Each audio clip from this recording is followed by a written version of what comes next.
Hello and welcome everyone. In today's video, I'm going to show you here about to help you on this moment. By the way, that is still to be absolutely going on with the important thing that is still about to be important to be going on with the way that we can need is still to be satisfied with tab.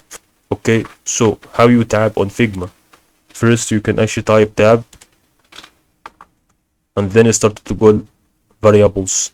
If I type tab, the thing about toggle variables is going to be like this. So if I just type it tab also, press it tab, you can actually for plugins and tab table.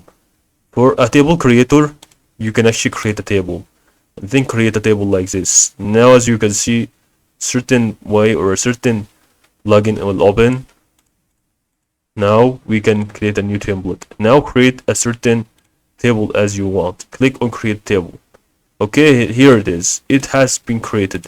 Now Control A on the left, all these tables and remove the table one and then delete. This is gonna actually help you to add this certain table, which is gonna be wanted over here when you sync if you want to add tickets right.